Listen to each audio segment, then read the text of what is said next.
What's going on, YouTube? It's your boy Shrek, and we're back with another video, another little vlog video. As you can tell, we're back at the shop. We got a few trucks we're working on. We do have this Kenworth with the crazy radiator leak. You can tell down there. Finally we get some type of regular sunlight. We still got cloud. It's everywhere in SoCal, but it's finally dry on the floor. No more rain. I personally didn't work the last 2 days because it was raining. Our boy MVP, employee of the month, Jeroni, did work yesterday. He had a couple roadsides. Jeroni's a hard worker. I'm not. Anyways, getting back into this. I don't know if you guys can see. Let me see if I can show you guys with some light. Shed some light on it. There is a leak. It's a coolant line. We found it.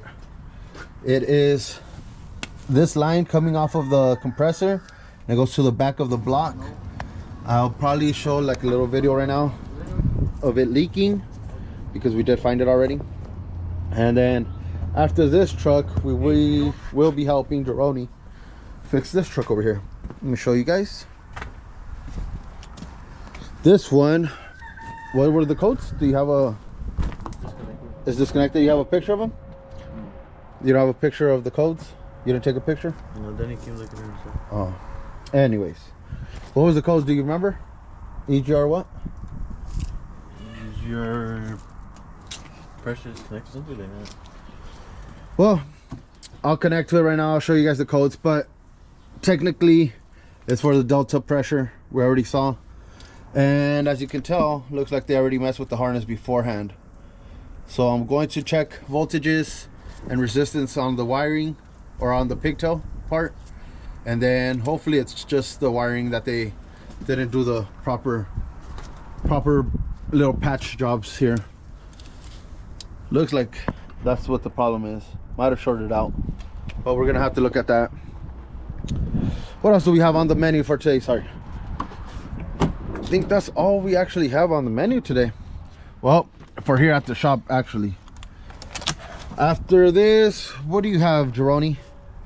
Radiator change. That's right, guys. We have a radiator way out in Barone? Yeah. Barone. So that's gonna be a little side job we're doing. Probably take you guys along. I'm not sure. Maybe be another video. I'm not sure. It's gonna be nighttime by then. We get off work around 5. We're gonna go pick up the radiator, coolant, all that stuff, and then from there head over to up the hill, way up above these houses and hills and stuff, way up there. So possibly show you guys a little bit of that. So let me show you guys the codes on this one, and we'll be right back.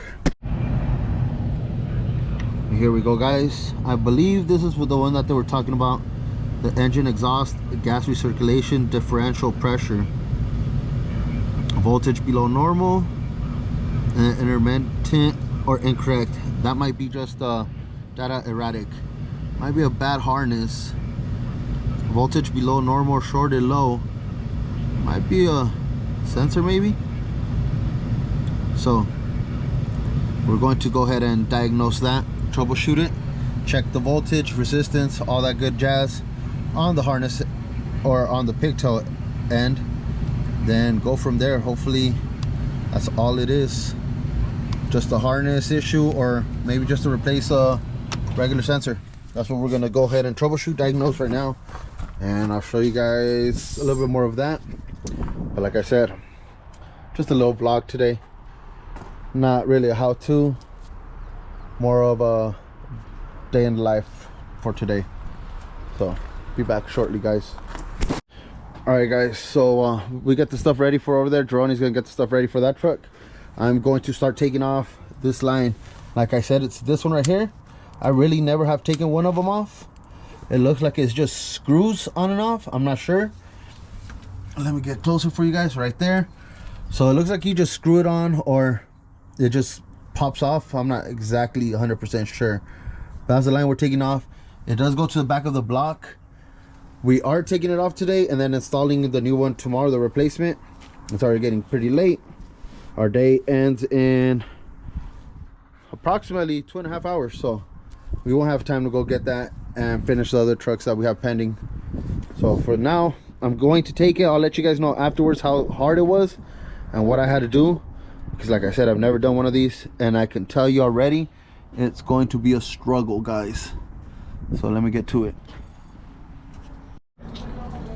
Alrighty guys, so we went ahead and took it off. I did use these pliers. Give me a second, let me show you guys. We're not completely done with it, but we are halfway there.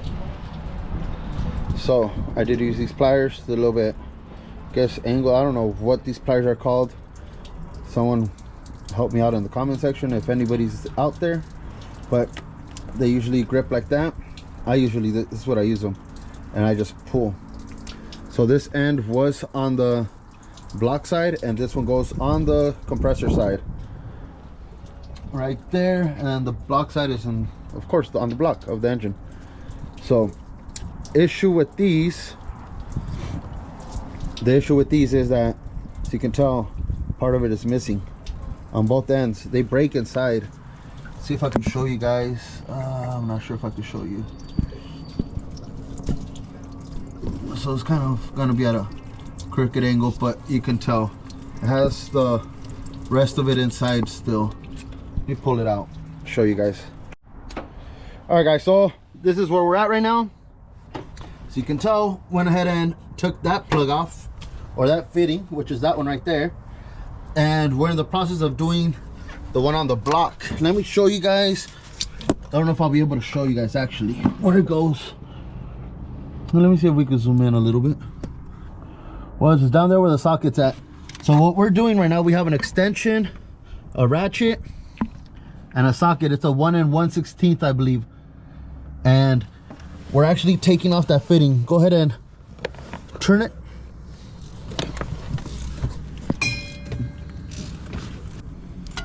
All right, pull that out already.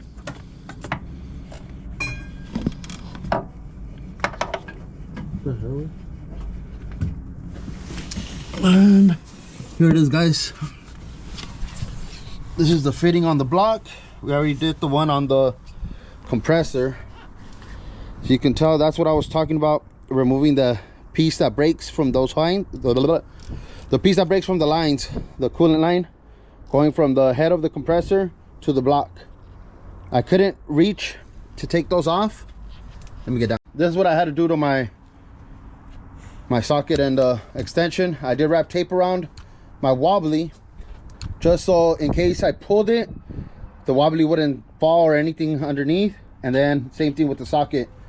On this half of the wobbly, I did tape that up. Just a little trick I use, just because Jeroni was asking us. Anyways, back to this. So I couldn't reach with the pick or anything to take off that excess or that broken off part of the line. So what I ended up doing was remove them, and it's real easy. It's just a 1 1/16, like I said.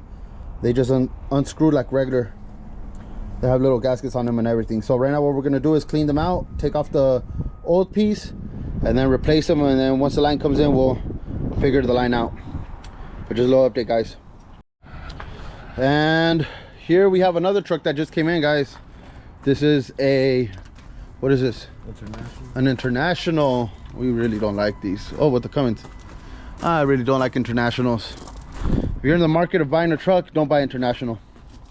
Don't buy International. Don't buy Packer. None of those. Get yourself a good old Peterbilt, a Kenworth, maybe a Volvo. I don't like Volvos either. Something with the Cummins, or a good old Freightliner with the Detroit in it. Those never fail. Anyways, we're gonna plug into this one. This one came in for check engine lights. Yeah, use them. I don't use that one. That one doesn't work with mine. So we're gonna go ahead and plug in right now, and I'll show you guys what codes it came in with. All right, guys, so here we go with the codes on this International. Just check the year on it, and it's actually a new International. It's a 2022 International with the Cummins engine in it. What makes you say, hey, I'm gonna go buy an International? That's weird. I don't know. I just really very biased against Internationals. But this is the check engine lights on it. Mostly harness issue. It looks like it was a harness issue, but Yeah, this the only active one right now is this injector metering rail. So I'll go ahead and check the rail. What would that be? Injector metering. So it should have a harness on the rail. Might be an I really don't know what it is. Oh, it might be this one right here. So, but this is brand new, so I really don't know why it would do that. We're going to go ahead and actually clear the codes. Let me see, features, parameters. So this is the first time using Insight. I've only used it on one other truck, and all I used it for was to actually just do a regen, and my program froze.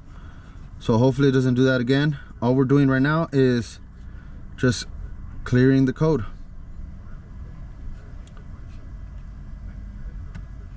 All of them actually, see what it does after it is.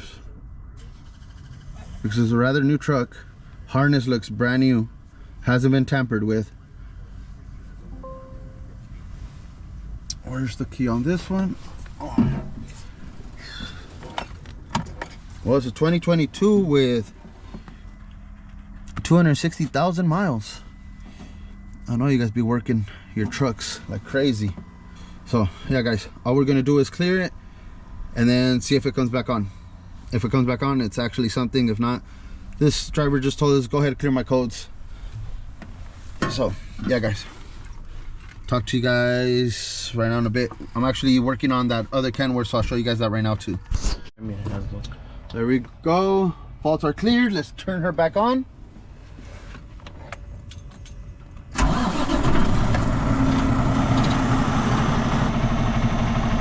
Oh, so far so good. We'll let it run, let Jeroni take care of this one, and we're gonna go move on to the next. So like I was saying guys, over here we do have the fittings off of the compressor head and off of the block, the ones for the coolant line. That coolant line that was leaking, it's really hard to get to it, really hard in the back of the block. Easiest thing for me was to remove both fittings, and I'm gonna clean them out here. Might even have to throw some fire on them just to melt that off, or with the pick. It should come off right now.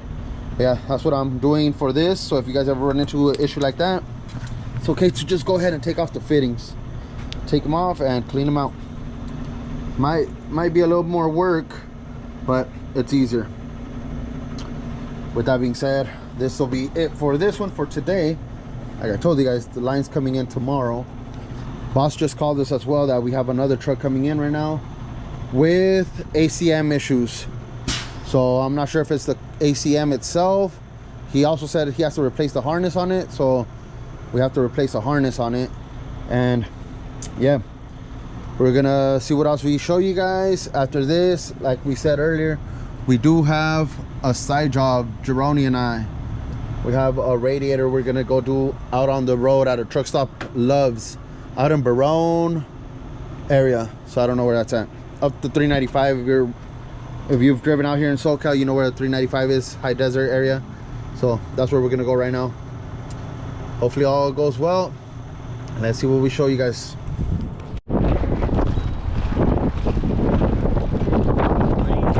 Oh, it's already starting to rain. Got a couple snacks, some road snacks. Got the radiator ready. The radiator radiating. It's on there. A little crooked, but it's on there. Oh man, it already started raining. Sheesh. This is gonna be fun. Father God, forgive me for my sins. Oh shit, pull over. Take the mask off. Yeah, pull over, pull over. Just out here acting like my friends. Just falling. Did some shit